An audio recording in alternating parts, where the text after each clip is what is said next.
कहानी की शुरुआत मीका नाम के एक आदमी को दिखाने से होती है जो टेलीविजन पर जापानीज काबुकी ओपरा देख रहा था। थोड़ी देर तक ओपरा की परफॉर्मेंस देखने के बाद वो बेसमेंट में आता है जहां पर दो स्क्रीन लगी हुई थी और दोनों पर अलग अलग सीसीटीवी फुटेजेस चल रही थी।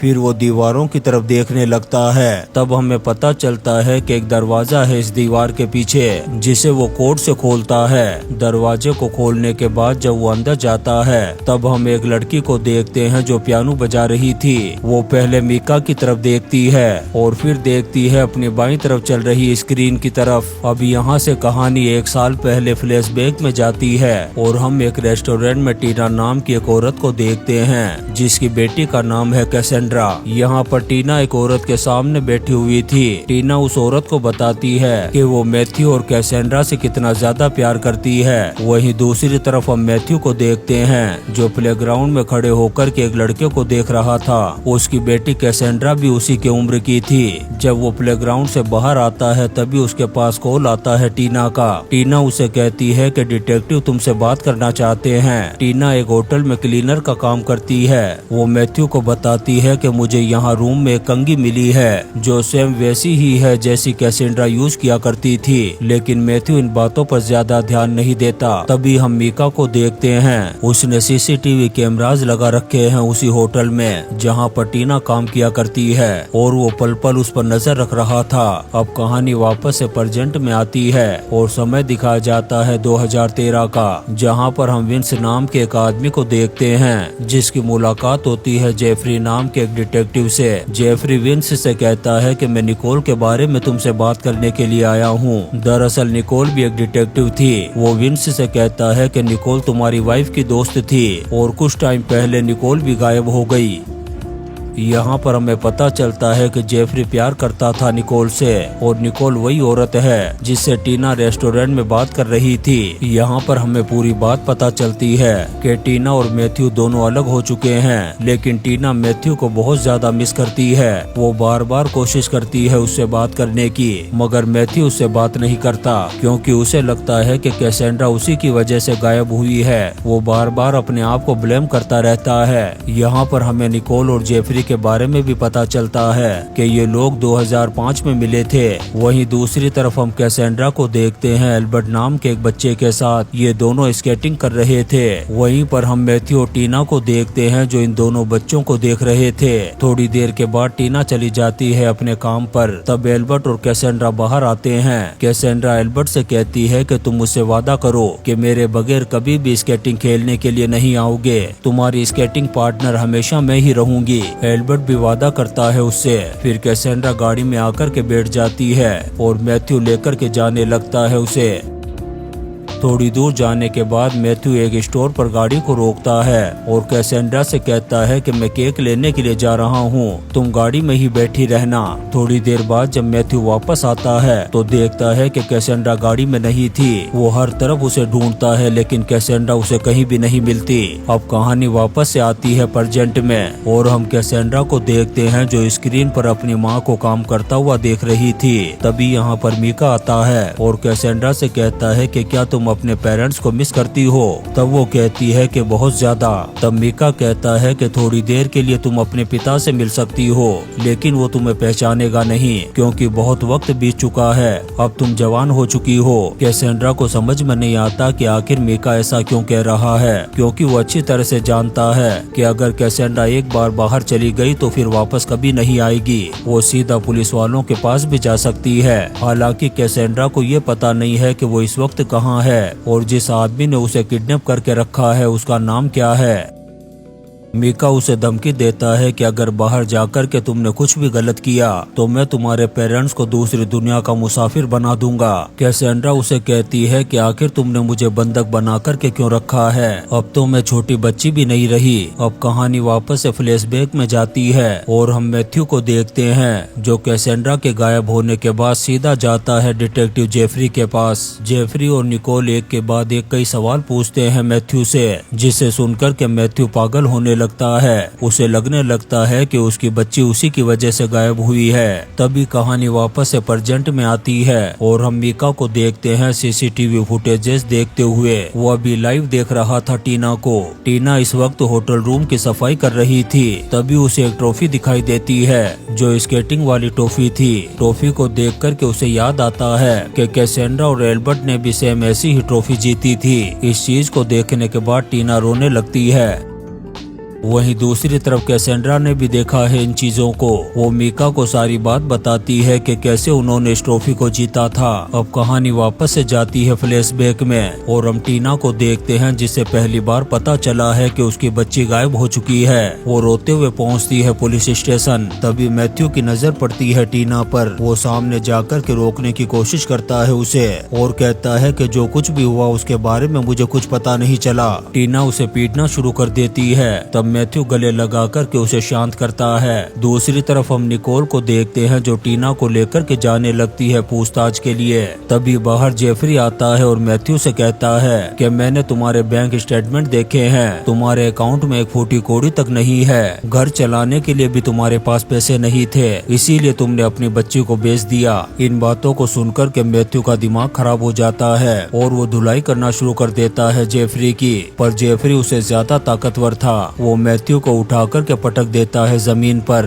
थोड़े टाइम बाद निकोल मिलती है टीना से और उसे कहती है कि आखिर मैथ्यू ऐसी हरकतें क्यों कर रहा है। तब टीना बताती है कि वो एक बहुत अच्छा इंसान है। वो बहुत प्यार करता है कैसेंड्रा से, इसलिए वो कभी भी उसके साथ गलत नहीं कर सकता। इसलिए आप लोगों को उसका पीछा छोड़ देना चाहिए। इतना कहने के बाद टीना चली जाती है यहाँ से। अब कहानी वापस से आती है प्रेजेंट में जब टीना होटल में काम कर रही होती है।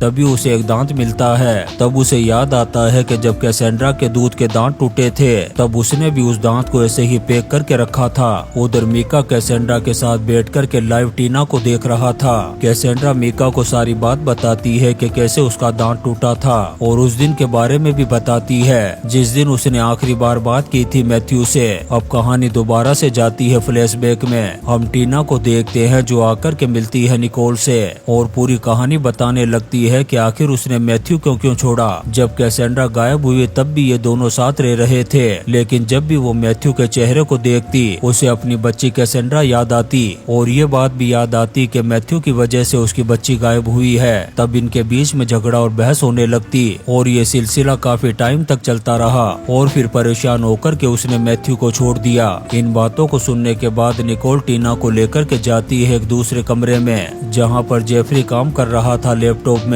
जेफरी निकोल को बताता है कि मुझे ऑनलाइन कुछ लोगों के बारे में पता चला है जो बच्चों को बेचने और खरीदने का काम करते हैं। वो बताता है कि मुझे एक बच्ची के हुलिये के बारे में पता चला है जो बिल्कुल कैसेंड्रा के जैसी दिखती है। फिर जब टीना स्क्रीन पर उस लड़की के हुलिये को देखती है तो कहती है कि हाँ शायद ये कैसेंड्रा ही है। वो बहुत खुश हो जाती है कि उसकी बच्ची अभी भी जिंदा है। वो फौरन मैथ्यू को कॉल करके सारी बात बताती है, लेकिन टीना इस बात को लेकर के बहुत ज्यादा दुखी थी क्योंकि पुलिस वालों से उसे पता चला था कि अब कैसेंड्रा भी गलत काम करने लगी है। उसने भी उन लोगों के साथ मिलकर के बच्चों को उठाना और बेचना शुरू कर दिया है। मैथ्यू कहता है कि मेरी बच्ची ऐसा कभी नहीं कर सकती।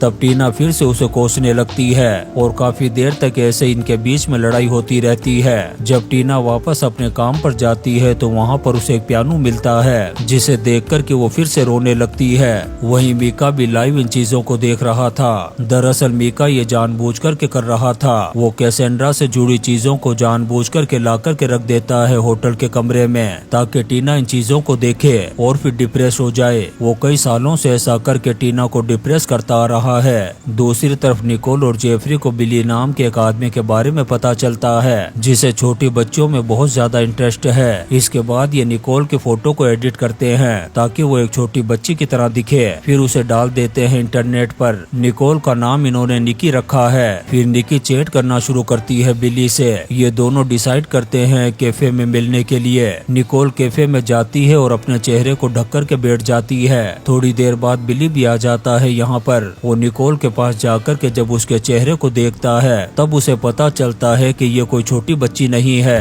तब वो भागने लगता है कैफे से बाहर, लेकिन सारे पुलिस वाले बाहर ही खड़े थे। वो पकड़ लेते हैं बिली को। जब उससे पूछताछ करते हैं तो उन्हें बहुत सारी इन्फॉर्मेशन मिलती है। जब मीका को इस बात का पता चलता है तो वो जेल में पहुंच जाता है बिली से मिलने के लिए। वो बिली की तारीफ करता है कि तुमने बहुत ही अच्छा काम किया है, किसी का भी नाम नहीं लिया, ऐसे ही हमारे नेटवर्क को सेफ रखो। मैं कोशिश करूंगा तुम्हें जल्द से जल्द जेल से बाहर निकलवाने की। साथ ही मैं अपने बाप की कसम खा कर के कहता हूँ कि निकोल के पिछवाड़े में रशिया का रॉकेट डालकर उसे ऊपर पहुँचा दूंगा, क्योंकि उसी ने तुम्हें यहाँ तक पहुँचाया है। और अगर तुमने भी जबान खोलने की गलती की तो तुम्हारे साथ साथ तुम्हारी पूरी फैमिली को भी जिंदा जमीन में गाड़ दूंगा। इन बातों को सुनने के बाद बिली भी डर जाता है और वादा करता है कि वो कभी भी अपनी जुबान नहीं खोलेगा। दूसरी तरफ हम जेफरी को देखते हैं जो अभी भी काम पर लगा हुआ था। इस बार वो लेकर के आता है अपनी भतीजी को और उसकी एक प्रोफाइल बनाता है इंटरनेट पर। उसकी भतीजी वीडियो कॉल पर बात करती है कैसेंड्रा से।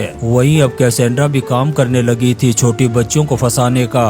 दूसरी तरफ मीका भी सब कुछ देख रहा था और जेफरी भी नोट कर रहा है इन सारी चीजों को कि एक मीटिंग फिक्स की जाएगी और फिर वो पकड़ लेगा मीका को। तभी यहाँ पर निकोल आ जाती है। जब उसे पता चलता है कि जेफरी यूज कर रहा है अपनी भतीजी का, तब वो गुस्से में आकर के वीडियो कॉल को कट कर देती है। कैसेंड्रा और मीका भी देख लेते हैं निकोल को, लेकिन इन लोगों को इस बात का अंदाजा नहीं था कि वेबकैम अभी भी चालू है। कैसेंड्रा और मीका इन दोनों की बातों को सुन सकते थे।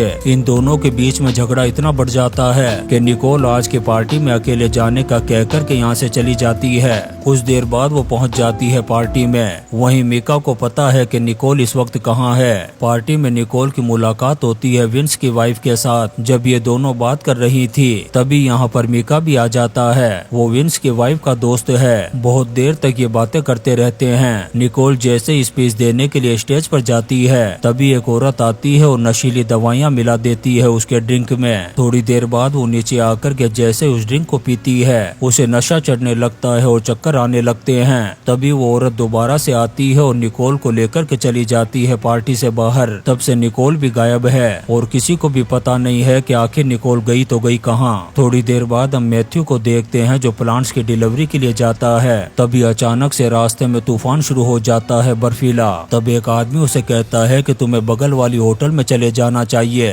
थोड़ी देर बाद जब तूफान रुक जाए तब तुम चले जाना। मैथ्यू भी ऐसा ही करता है। जब कुछ घंटों के बाद वो बाहर आता है तो देखता है कि उसके सारे के सारे प्लांट्स गायब हो चुके थे। जब वो नजर घुमा कर के देखता है तब उसे अपने प्लांट्स नजर आते हैं जो सड़क के किनारे पर पड़े थे। जब वो उस प्लांट्स का पीछा करता है तभी उसे अपनी बेटी कैसेंड्रा दिखाई देती है जो उसके सामने ही खड़ी थी। वो फौरन अपनी बेटी को गले लगा लेता है, लेकिन ये एक दूसरे से कुछ कहते इससे पहले ही मीका गोली चला देता है मैथ्यू पर, जिससे मैथ्यू मरता नहीं है बल्कि बेहोश होकर के गिर जाता है जमीन पर। जब उसे होश आता है तो वो फैसला करता है कि वो इस बारे में किसी को नहीं बताएगा। उधर जेफरी विंस की वाइफ रेयान के पास पहुंचता है और उससे पूछता है कि उस दिन निकोल किससे बात कर रही थी। तब वो बताती है कि उस दिन वहाँ पर एक औरत आई थी जिसे कोई भी नहीं जानता था। वो आकर के उस सीट पर बैठी जहाँ पर तुम बैठने वाले थे। उसके बाद से दोबारा उस औरत को किसी ने नहीं देखा और न ही निकोल को।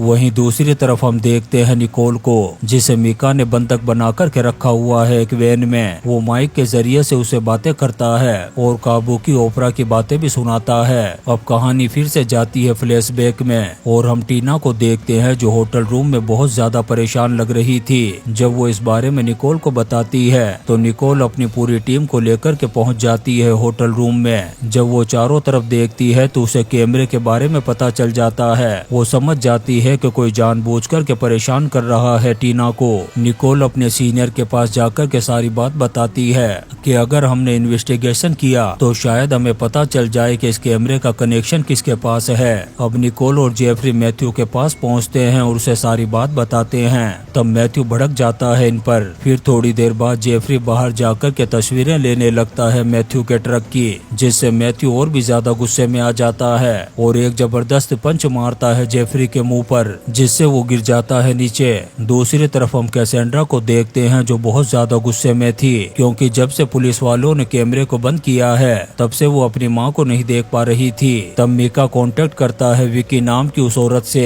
ये वही औरत है जिसने निकोल को किडनैप किया था। वो विकी को भेज देता है एल्बर्ट के पास, जो अभी भी स्केटिंग करता है। विकी एल्बर्ट के पास जाकर के बहुत सारे सवाल करती है। इसी बीच मैथ्यू भी देख लेता है विकी को।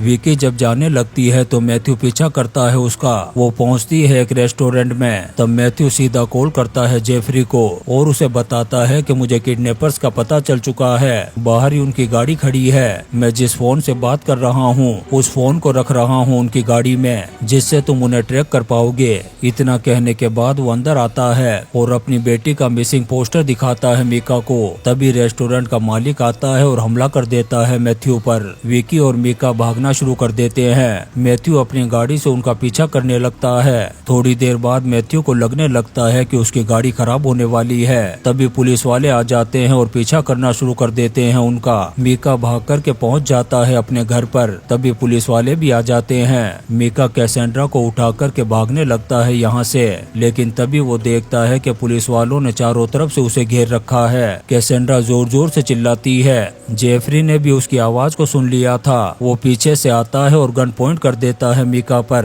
तभी विकी आकर के गोली मार देती है जेफरी को। इतने में ही जेफरी का पार्टनर आकर के गोली मार देता है विकी को, जिससे वहीं पर उसकी मौत हो जाती है। तभी मीका आकर के गोली मार देता है उस आदमी को, लेकिन जेफरी अभी भी जिंदा था। वो गोली मार देता है मीका को। फिर उसके पास जाकर के कहता है कि बताओ निकोल कहाँ है, मगर वो कुछ बताता इससे पहले ही मौत हो जाती है उसकी। दूसरी तरफ लोगों को कैसेंड्रा मिल चुकी थी, जो आजाद होने के बाद बहुत खुश थी। पुलिस वाले भी इस पूरे घर की तलाशी ले रहे थे। जब वो गैराज में जाते हैं तो उन्हें एक वैन नजर आती है। वैन के अंदर निकोल अभी भी जिंदा थी। वो लोग उसे भी छुड़ा लेते हैं। अब सभी लोग आजाद हो चुके थे और बहुत खुश थे। अगले दिन कैसेंड्रा स्केटिंग पर जाती है एल्बर्ट के साथ और उसे लग रहा था कि ये उसकी नई जिंदगी है। और इसी सीन के साथ ये शानदार मूवी द कैप्टिव खत्म हो जाती है। दोस्तों, हम आपके लिए ऐसी ही इंटरेस्टिंग मूवीज एक्सप्लेन करते रहेंगे, तो आप चैनल को सब्सक्राइब जरूर करें और लाइक और कमेंट्स भी करें। Thank you.